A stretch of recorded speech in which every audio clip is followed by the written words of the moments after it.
human again. It means to say by that word again that we've lost something. We've lost our humanness. And somehow we need to recover the fullness of that humanity again. See, we're not on a journey to get rid of humanness. Some forms of Christian theology might say being human is bad. Human is bad. In fact, in ancient times, there was a heresy called Gnosticism that talked about how the human is evil. Like the body is evil, and it borrowed from Greek philosophy. The body is evil, but the spirit is good. And so they created this theology around how humanity is all evil and corrupt and bad, and therefore it's a bad thing.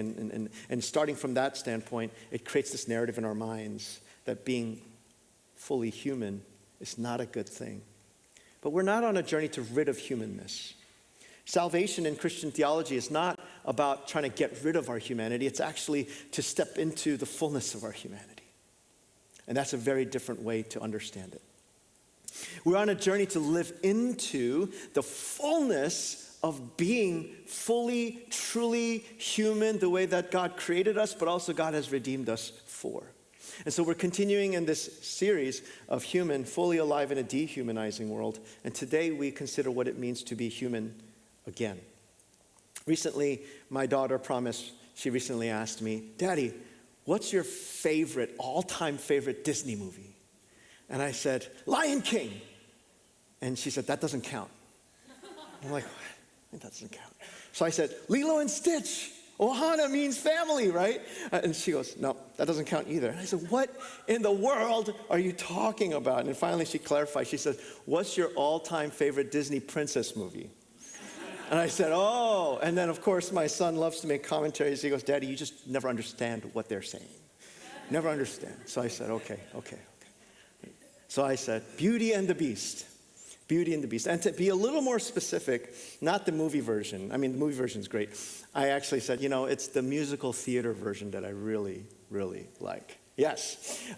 Musical theater version, not only because I really love musical theater, Broadway theater, but that there are 2 songs in the Broadway version that is not in the animated or the live action version. And one of those songs is called Human Again. Human Again is not sung by any of the, it's not sung by Belle or the Beast. It's sung by Cogsworth, Lumiere, Mrs. Potts, and the wardrobe characters.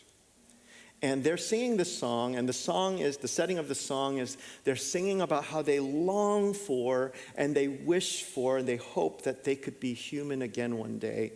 And they're putting all their hope in Belle to save them, that they could be reborn as humans again.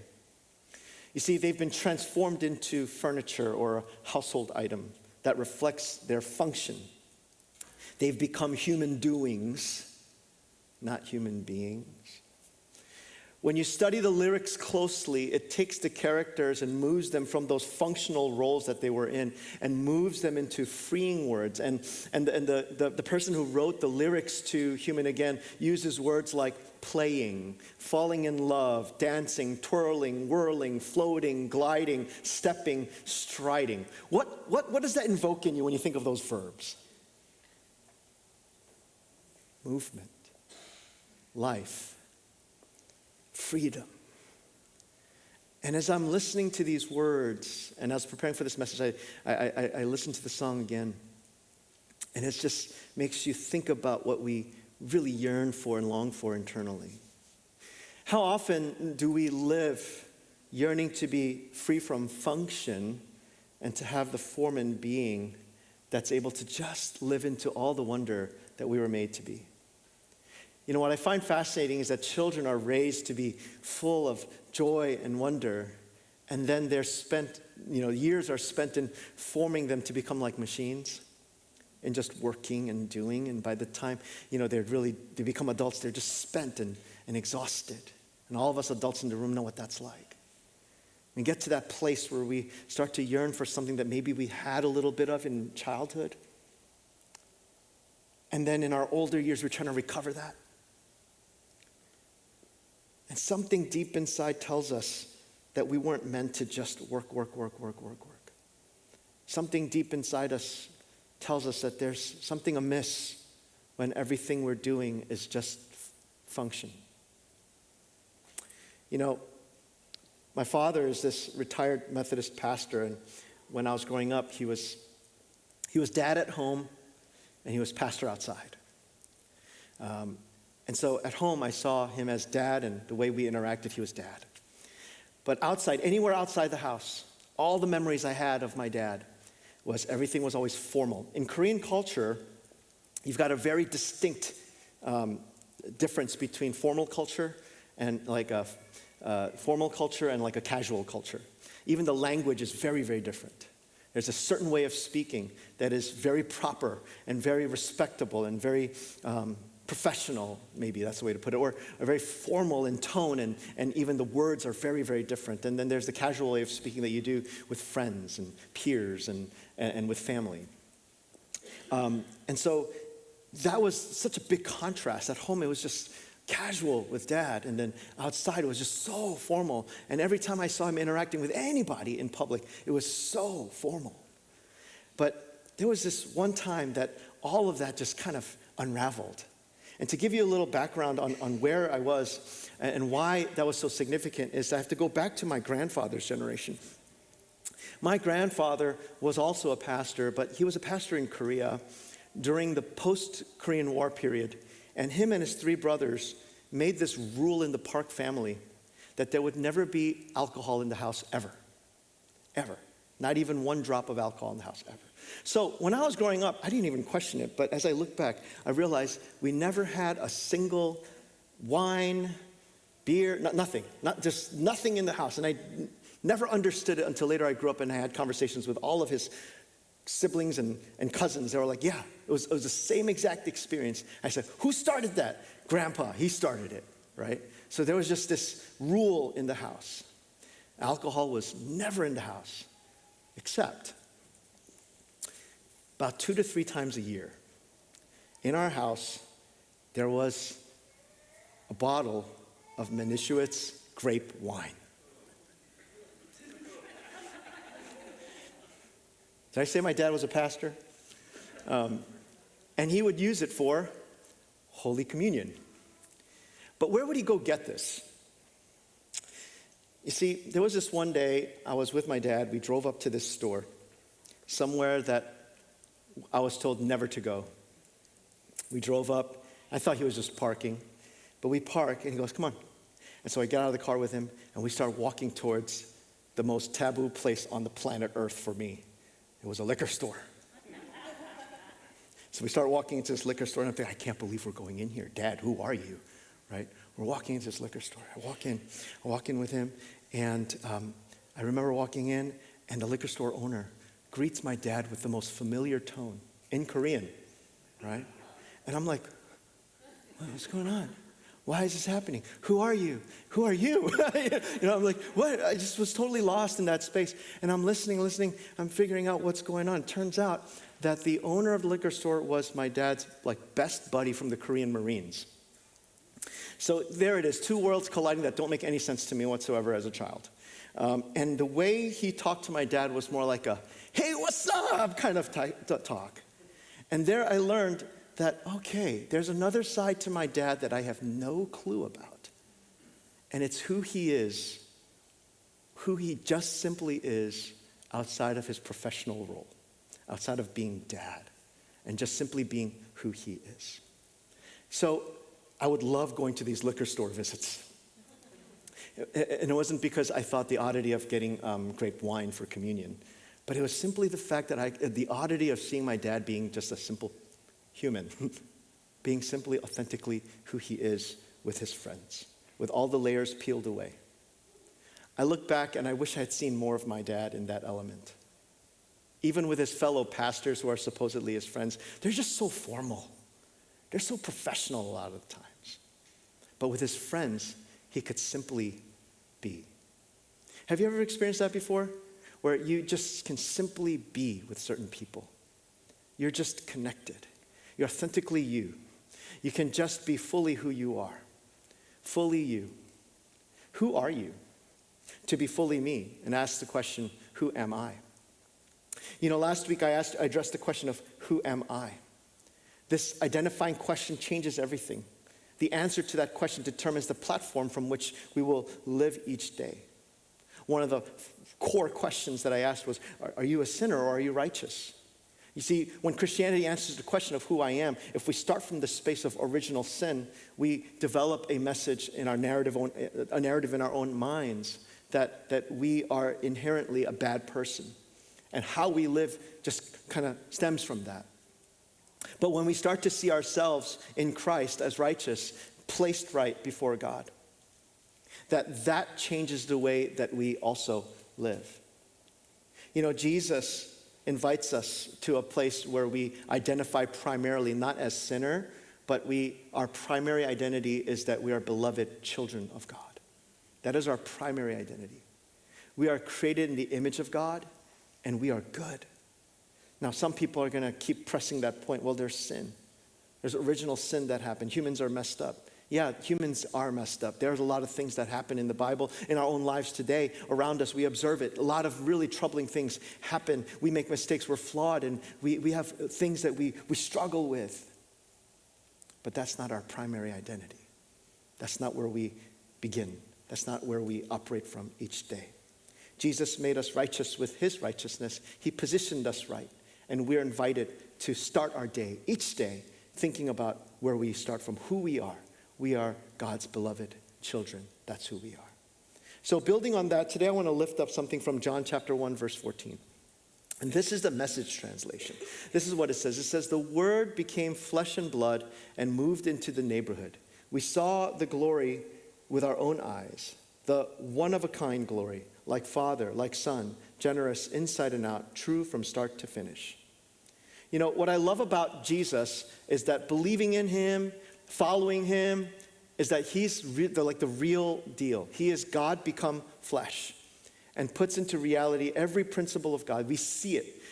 Without Jesus, everything about God is abstract. Without Jesus, all the good things about God is just principles. But when you look at Jesus, you see every principle of God materialized. Everything that we need to know, everything that we need to follow, everything that we need to look at, everything we need to believe in, we see it materialized in the form of Jesus. Jesus puts everything about God into flesh and blood. In Genesis, we might have been created in the image of God, but in John, we begin to see that we're not just an image. We're not just a reflection. We're a resemblance. Jesus takes the imago Dei and shows us the rawness and realness and truly humanness of it all. So it really matters. In this translation called the Message translation, Eugene Peterson translated this version of the scriptures, and he said that the Word became flesh and blood. And there's something powerful about that. And moved into the neighborhood. Why is that so powerful? Because the word is this concept. In Greek, it's called logos. And it's this concept that we can sort of get, we can sort of grasp. And the Message version explains John 1, verse 1 through 5 as, "In the beginning was the Word, and the Word was with God. The Word was God. The Word was with God in the beginning. Everything came into being through the Word, and without the Word, nothing came into being. What came into being through the Word was life, and the life was the light for all people. The light shines in the darkness, and the darkness doesn't extinguish the light." And that is so conceptual. It sounds so beautiful and so amazing. If you're into philosophy, it's like, wow, this is great. But what does that mean? And further down, John says, "And the Word became flesh and blood." You want to know what all that means? Look at Jesus. This is John's thesis for helping understand who Jesus is. Matthew and Luke, they're providing natural birth origin stories, but John gives us something cosmic. The Word is Jesus, and he became one of us. He entered into our spaces and our spheres of living. And I love how Jesus is portrayed in Scripture. Throughout all the Gospels, Jesus is not just one who spoke powerfully or taught deeply or prayed passionately, doing all these spiritual practices of a good religious leader. He was just as much so real. He ate with people. It doesn't get more real with than that. When you sit down at a table and eat with someone, Jesus ate with people. He went to parties. He went to wedding parties. He went to dinner banquets. He got on fishing boats. And he liked to be in decentralized spaces. He liked not being in Jerusalem. He liked being in Galilee and Nazareth and Jericho and Caesarea Philippi, all which have a lot of different challenges and diversity of issues. And Jesus loved being in those spaces. And so when you look at the history of that, you begin to realize who Jesus really was. He was so accessible. And so with all that in mind, I think about my dad and how I wish I could go back to that liquor store with him. Because being there, I saw him just simply accessible. I saw him simply for all that he really is underneath all the layers that he had built up. And I think that's what Jesus does for us regarding God. That God isn't far away. God doesn't have layers built around God. God isn't unknowable or distant. God is close. God is intimate. God is knowable and reveals God's self to us fully, completely, vulnerably. As when we say that the Word became flesh and blood, it's vulnerable stuff. Jesus becomes flesh and blood. And Jesus then lives in your neighborhood. I think about that. What does it mean? What would it look like for Jesus to arrive into your neighborhood on a moving truck? Right? And say, I'm here. I'm in your neighborhood now. I'm going to be your neighbor. But this neighborhood is not just geographical. It's also ideological. The Word became flesh and blood and moved into the neighborhood means Jesus enters our very human experience. And this is really, really important. The things that make us and break us, Jesus enters into that human experience. The neighborhood is our placement into the uniqueness of our lives. Our values, our opinions, our preferences, our relationships, our struggles, our wounds, our work, our backstory, our journey, our future. Jesus moved into the uniqueness of you. And this matters so much because now we don't have a Jesus that stands afar, but a Jesus who comes close and enters into our lives. Jesus is not someone who just stands afar and makes announcements and pronouncements. Jesus is not the God in Genesis that looks at all the universe, all the creation and says, let there be light, and speaks it into existence from afar.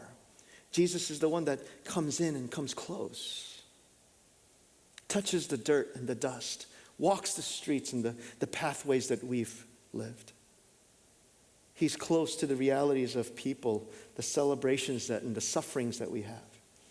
Jesus is interested not in transactional things or labels. You know, so often when I was early in my Christian faith, a lot of times I experienced Christianity as just a transactional type of experience. Jesus saves you. Give your life to Jesus. Jesus gave you this. You give this back to Jesus. And Jesus is not interested only in this idea of going from unsaved to saved or from being a sinner to being forgiven. You know, Jesus wants to be with you. He wants to live out this life with you. He wants to strive with you. He wants to connect into the fullness of your life so that you might not only know in theory or concept, but in full reality. And that's why saved is not a status change. Saved is not going from one direction to another. The word saved means healed. In Greek, the word sozo, saved, is a word called sozo, which means healed. That's what Jesus is interested in. Jesus wants for us to experience healing and wholeness of our whole being. And he doesn't want to just do that at a macro level, something broad, something cookie cutter, something basic, or a mass-produced type of salvation. Jesus wants to heal and restore us at the unique level of each and every one of us. And he wants to do that across the board, uniquely. And that's what's so powerful about having this relationship with Jesus. And Jesus came to reveal to us, not only do we have this status, but we have this relationship. That's what that's for. It's this relationship where we're really brought into a space of living into the fullness of who we were created and called to be. Back in 2019, while I was working on my doctoral studies, I had the privilege of studying with Dr. Leonard Sweet. And during one of the lecture times, Dr. Sweet began to teach on something called terroir. and made it into a book that he released a few years ago called Jesus Human. If you're looking for a really great book to read, Jesus Human is really fantastic. And this is what Sweet says about terroir. Terroir refers to the complete natural environment in which the grapes for wine are grown and in which the wines themselves are produced and aged. It includes factors such as the soil, topography, and climate, and has become shorthand for talking about a sense of place in a world of nowhereness and placelessness. So he does this whole lecture on it. And at the end of the lecture, he pulls out this bag. And out of this bag, he pulls out a drink called chartreuse. I didn't know the significance of this. It's this herbal alcohol that is made by Carthusian monks in France. And the uniqueness of this drink is only 2 people in the entire world know the recipe for this. Only 2 people. They're not allowed to travel together because in case something might happen. So only 2 people know the recipe to this, and it's a blend of 130 different herbs and ingredients. It's this really, anyways. So so it's really unique. It comes from, he's talking about terroir, and then afterwards he pulls this out, and he pulls out glasses, and he pours it for all of us. And you know, if you ever read up on reviews about chartreuse, I read something where it said, if you drink this, it'll smack you in the face, right? I guess that's a good way to explain it, because when I did have an opportunity to try it that day, it's not because it's 55% alcohol by volume. Well, that's pretty strong. But that experience of it was you really got to taste that blend of 130 different herbs and other ingredients. It was a really different, unique experience. And after that, he says, so, what is your terroir? What makes you you? What makes you uniquely you? What is your dirt? And what is your topography? What is your climate? What is the stuff that makes you you, that brought you to be who you are? And he says this, he says, we hear it again and over again, be you. But be you presupposes we know who you is. Do we know who you is? And how do we know who you is? Then, do you know how to be you? Now at Restoration, we often say you be you. You know, if you've seen a Restoration shirt before, it says you be you. It's not just ubu. It's a word play. Anyways, it just means you can be you, right? And that's why in the back we clarify, says, can you be you? But, you know, you cannot be fully you without knowing the terroir from which you come. It's a full recognition that we don't know who we are fully apart from the one who made us. We don't know who we are fully apart from the one who saves us. And so Sweet writes this. He says, the one who made us who we are is the best one to show us who we are and what we can become. And that's why in the garden, God says to Adam and Eve, who told you that you were naked? Who gets to define us? Who gets to establish our identity? Who told you who you are? And that's what God is confronting in the garden with Adam and Eve, saying, wait a minute, I told you who you are. You're created in the image of God. Why did you let someone else come into the conversation and tell you who you are? The Creator told us who humans truly are, and the Creator is the only one to whom humans should listen. God puts us in our place and places us in a one-of-a-kind constellation of genes, cultural contexts, landscapes, streetscapes, townscapes, soundscapes, inscapes, and influences. The more humans find their identity in Christ, the more uniquely placed a human becomes, and the greater the terroir. The greater the terroir. If you're building your life on a terroir that is not really rich and abundant with the cosmic and divine origins that from which we really come from, but we're placing it on everything else that can unravel and fall apart, then it's very challenging and difficult to really find a uniqueness of who we are. We're very limited in defining that, and it really falls apart with a lot of pressure. But when we find ourselves building our lives on this greatest terroir, which is finding our identity and origin in God, and when we've lost that, we discover a God who redeems that for us forever. When we build our lives on that, we can really, really define who we are. We can really define our identity. When we say that Jesus saves us, we don't mean this one cookie cutter mold that you are meant to be this one kind of Jesus follower. We're also not saying that when Jesus saves you that he makes you perfect. I can't tell you how many times I heard in my younger years from preachers that when I give my life to Jesus, that I'm going to have it all together. This moment, after this moment when I give my life to Jesus, everything's going to be great. And then afterwards I'm told, you didn't get it right. When we say Jesus saves you, we're saying that Jesus frees you from the prisons of those expectations for flawless behavior and frees you to fully, uniquely be you and live out of the flow of God's love and be a catalyst for God's love. That's what we're saying. When we return to the story of Beauty and the Beast, only love is the one that sets the beast and all the residents of the castle free. It is love that transforms the beast's heart to be set free from his own self. Love restores, heals, and sets people free. It's the very foundation of why God even gives grace. It's the mechanism by which God rescues us. For God so loved the world that God gave God's one and only Son. And it also is, love is what places us in a life that flows abundantly with that sense of fulfillment. There's a very, very important teaching in Methodist theology that a lot of Methodist preachers never preach about and never teach about because it's very often misunderstood. And I think it's mainly because of the wording. It's called Christian perfection. And a lot of people hear that and they go, oh, I can't do that. And I think that's not too great of a wording there, Mr. John Wesley. It's not good, right? But here it is. Let me explain what it is. And this is why Christian perfection is actually one of the best and greatest doctrines of Methodist theology. When John Wesley was working this theology out and he was developing this idea of Christian perfection, there's a whole teaching he has around it. He was not using the Latin word perfectus, which we often use the word perfect from, which means a static flawlessness state of being, right? Like you've hit it, you've landed, you've arrived, and there's no more greater development that you need to have. You have hit that static flawlessness state of being. But Wesley was actually using the Greek word telos, which means a dynamic completeness of purpose. So it's movement, it's ever developing and evolving, but you've reached that space of completeness of your sense of purpose. You've fulfilled your purpose in life. You've discovered it and you're living in it. And that's the kind of perfection that Wesley was talking about. So in other words, to be complete, to be fulfilled because our human purpose and destiny is completely met. And what is it? It's to be loved and to love.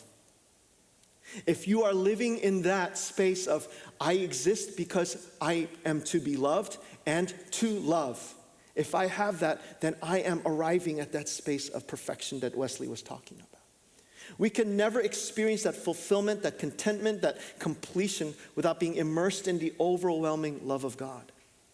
And we can never see it become a cultural transformation and movement unless we share it.